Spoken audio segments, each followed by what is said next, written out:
Alors, Le courage d'être soi. Oui. Son auteur Jacques Salomé, celui qui nous présente est Cheikh Ndongo Fall, consultant en développement personnel, en communication et en coaching. Alors, vous m'avez dit aussi, parce que je demande toujours aux gens, que faites-vous? Et vous me dites, activiste qui a commencé dans la lutte contre le tabac et puis le sida. Oui, tout à fait. C'est un peu ce qui décrit ma personne aujourd'hui. Avant d'en revenir à Jacques Salomé, qui est un ami, et toute une histoire se passe entre Jacques Salomé et moi, en termes de similitude, en termes de parcours, et même parfois en termes de personnages. Et je pense que le premier aspect qui va choquer, et je vais demander pardon à certains de mes étudiants qui m'écoutent, c'est qu'on était fréquemment les derniers de notre classe. Derniers de notre classe, pas étant... pas parce qu'on était des nullards, mais parce que des contextes, des situations difficiles. Pour mon cas, je pense qu'il y a même un aspect qui se reflète. J'ai les yeux qui larment à cause de mes allergies. Et jamais mes mauvaises notes scolaires, mes parents n'avaient réussi à faire la corrélation avec mon asthme, parce que durant toute une jeunesse, j'allais être frappé de crises d'asthme extrêmement sévères. Et quand ce n'était pas des crises d'asthme les matins, c'était des allergies à ne pas en finir. Et je pouvais assurer qu'entre 8h jusqu'à 10h ou 11h, tant que je ne sortais pas sous le soleil, le tableau était quasiment invisible par rapport à moi. Eh bien, pour Jacques Salomé, c'était lié à sa personnalité. Il ne se retrouvait pas dans une classe où on fallait lui dire voilà c'est quoi la vie, et ainsi de suite. Alors, l'homme sort à 23 ans, expert comptable, appelé plusieurs passages qui vont révéler sa personnalité, mais un élément de taille aussi. Il est atteint de tuberculose osseuse et le médecin lui dit Salomé, tu vas vivre, heureusement, mais sur une chaise roulante le restant de ta vie. Et là, il refuse de se laisser définir par l'analyse fataliste du docteur. Il suit un ami, il veut se battre, il se blesse, il se relève. Et là, je pense qu'il trouve en lui une force intérieure qu'il va se dire je ne vais pas finir comme ça, je ne voudrais pas. Et chez moi, ça va se refléter sur plusieurs personnages, des cousins, des amis à moi. Et dans le quartier de Thiès où j'habitais, quand tu ne jouais pas au football, tu n'étais pas un homme. Une mère qui voulait coûte que coûte que je sois le plus protégé possible. J'étais tout le temps drapé de pulls, de t-shirts, d'écharpes, il ne fallait pas. Et pour mes amis, je vieillissais avant l'âge. Mais sous l'influence des amis et la complicité d'un grand-père qui était très proche, je me décide de jouer au football, je me relève être le buteur du quartier. Et mon premier but me libère. Je reste persuadé que je peux lutter avec l'asthme. Et le courage d'être soi, c'est cette aventure qui conduit à l'espoir. Jacques Salomé, avec une force extraordinaire, une capacité presque, je peux dire en parenthèse, de se mettre à nu, nous révèle tout son itinéraire de vie. Ses blessures, ses errances, ses retrouvailles, sa force, pour nous amener que la seule liberté de l'individu en réalité... Vous me dites que c'est un parcours de vie, ce livre en fait, en définitive, un parcours de vie, une porte ouverte sur l'espoir. Une porte ouverte sur l'espoir, parce que beaucoup de personnes, pour une raison ou une autre, ont perdu l'espoir. Et dans les besoins, Jacques Salomé définit l'individu comme étant un être de relation, mais aussi un être de communication. Mais malheureusement, c'est notre plus grand handicap. Et vous savez que le code de la route, il n'y a que sur la route et les automobiles qu'il y a un code. Dans notre espace de vie, il n'y a pas de code. Certaines choses, on n'a pas osé mettre des sens interdits, ni des feux rouges pour arrêter des gens. Et aujourd'hui, nous sommes tous assis sur un terreau de violence. Si je posais la question à toute une assemblée ici, cite-moi 2 pays où le taux de suicide chez les enfants est le plus élevé au monde. Je ne sais pas. Je ne sais pas. J'ai eu cette information il n'y a pas longtemps. Oui. Et vous voyez que tous ici présents, nous ne faisons pas attention au Sénégal. Mais combien de jeunes Sénégalais sont morts en tentant l'aventure sur la route?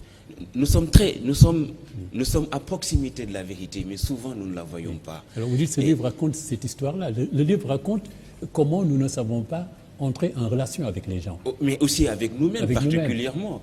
La plus complexe de toutes les relations SADA, c'est la relation avec nous-mêmes. Et ça nous interpelle à une question très profonde que Jacques Salomé pose souvent. Sommes-nous des bons compagnons pour nous-mêmes? Il y a une question très lourde de sens que chacun devrait tenter de méditer sur ça. Et Jacques Salomé, maintenant... Alors ça, pour son livre, je soupçonne qu'il y a une part de spiritualité là-dedans.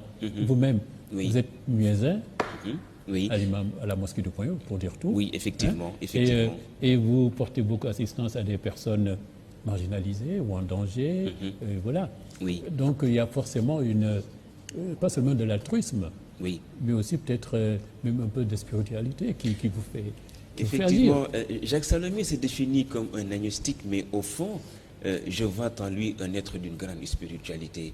J'aimerais même un jour vous amener l'ouvrage extraordinaire, l'une des plus belles itinéraires aventures spirituelles, beaucoup même plus profond que Laurence d'Arabie. C'est l'autobiographie de Rahimahullah Mohamed Hassad, connu sous le nom de Léopold se convertit en islam, qui, tout au long de son voyage à la découverte de l'Arabie, à un moment donné, se voit invité par un cheikh à diriger la prière en islam après une discussion sur la jurisprudence. Et Mohamed Hassad de lui dire « Je ne suis pas musulman », il lui dit « Vous pouvez l'être sans le savoir ». C'est le cas de Jacques Salomé, influencé par tout un parcours de personnes et qui va être aussi mon cas, un grand-père très en avance sur son époque, mais assis à cheval sur ses principes islamiques. Et ça m'a mené souvent à me définir dans mes conférences comme devant mes étudiants que je ne suis pas musulman par appartenance familiale, je le suis par compréhension.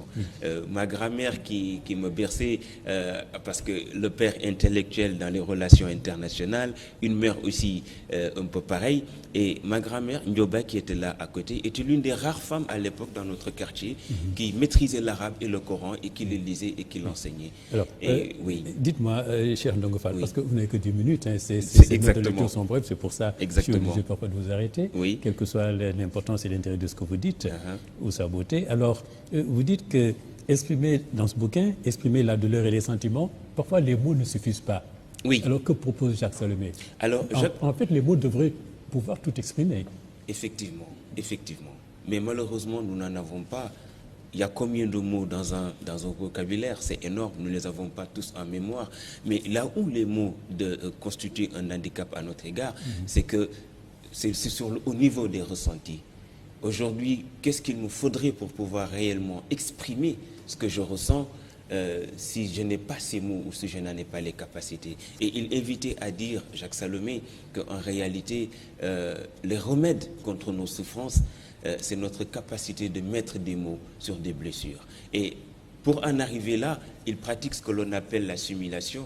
Je ne sais pas si l'atelier le permet que je puisse faire une démonstration rapidement avec le temps. C'est à vous de voir ça, vous mais je ne sais pas si on peut, mais peut-être que ça, il aurait fallu prévenir les caméras. Mais expliquez. Alors, Jacques Salomé met en exergue. Prenez le cas d'un enfant qui vient à la maison avec une mauvaise note, n'est-ce pas?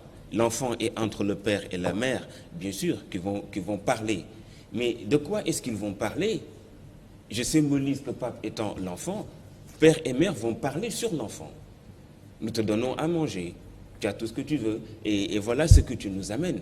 Et pour Jacques Salomé, les mauvaises notes d'un enfant, ce n'est pas les notes de l'enfant, c'est les notes d'éducateurs des parents. Oui, peut-être. Voilà. Alors, il dit, au lieu de parler sur l'enfant, il faut symboliser l'enfant par les notes de l'enfant avec un problème et inviter les parents à dire à l'enfant, bien écoute, nous allons prendre le problème avec toi et ensemble nous allons essayer de trouver une solution. Plutôt que de parler sur la personne, mais parler avec la personne. Ah ben, peut-être que c'est la meilleure solution. Voilà. Une femme qui est peut-être victime d'une maltraitance de son mari, Jacques Salomé l'invite à la pratique de la symbolisation. Et le conseil que j'ai eu à donner à cette dame qui, un jour, étant meurtrie par l'handicap relationnel de son mari, achète un coussin en forme d'un cœur, il met des aiguilles et le laisse dans sa chambre, et ce symbole plus fort que des mots interpelle le mari qui un jour lui demande de lui débarrasser de ça et qui lui dit à condition que tu arrêtes de faire ça à mon cœur. Très bien. Voilà. Alors, dernière question. Oui, parce que vraiment, là, juste que tu nous expliques, cher Ndongo Fall, ce livre parle de système SAP, S-A-2-P-E, et puis de la méthode EXPER. Expert. Alors, brièvement. Deux choses qui mettent en exergue aujourd'hui les relations humaines. Je pratique la relation SAP qui est basée sur l'esprit dominant-dominé, où j'essaie toujours d'exercer ma capacité d'influence de nuisance ou de manipulation sur la personne. Jacques Salomé les définit comme étant un système SAP parce qu'il est sourd où on se parle mais on ne s'entend pas. La nuance étant très subtile entre le fait d'écouter quelqu'un et de l'entendre, bien sûr. Il est pervers parce qu'il fait usage à toute forme de pratique auquel je peux mettre en place pour arriver à mes fins. Il est énergétivore, ça me fait consommer énormément de mon énergie pour arriver à mes fins.